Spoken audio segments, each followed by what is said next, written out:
For the first time in an Irish election, the issue of political reform is taking centre stage. Unfortunately, too much of the debate is about gimmicks which will have little or no real impact on how the business of politics is carried out.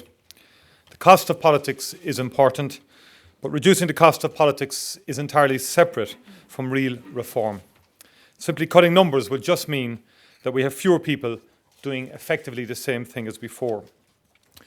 Over the last week, a clear difference has emerged between Fianna Fáil and the other parties in relation to how we propose to change the work of government.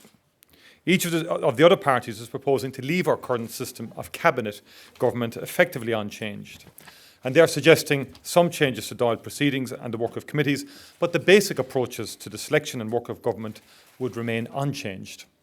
In contrast, our proposals would involve a transformation for our government. There has been quite a lot of commentary about this, and many questions have been asked, which I would like to address this morning. The structure of how we form governments is increasingly a problem, given both the complexity of issues addressed by modern governments and the impact which appointing only Oireachtas members to government has on the work of the Oireachtas itself. It does not serve the interests of either Parliament or government.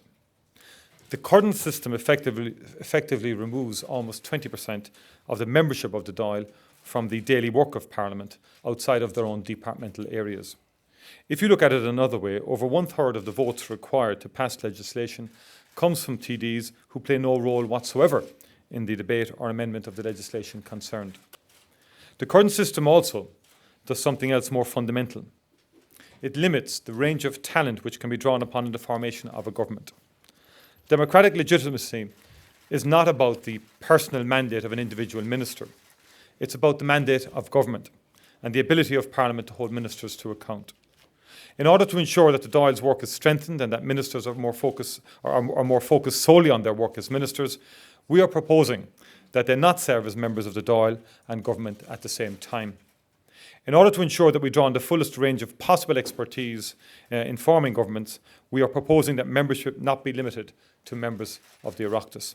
After I was appointed as a spokesperson for political reform, I rang a lot of the leading academics and discussed ideas with them on the phone, both to take advantage. We had already we had our draft paper at that stage, and I wanted to kind of get feedback from them on things that we were looking at and to hear their ideas.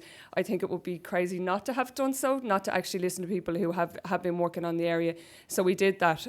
Most of our ideas were already written at that stage, but I did actually talk to those people and have continued to do so actually over the last 2 weeks, because I think it's good to actually take on board ideas that have been put out there, and the fact that anybody that Enda or anybody else might think that is strange, I think is unusual, because of course you should take on board expert advice and read the work that has been done elsewhere.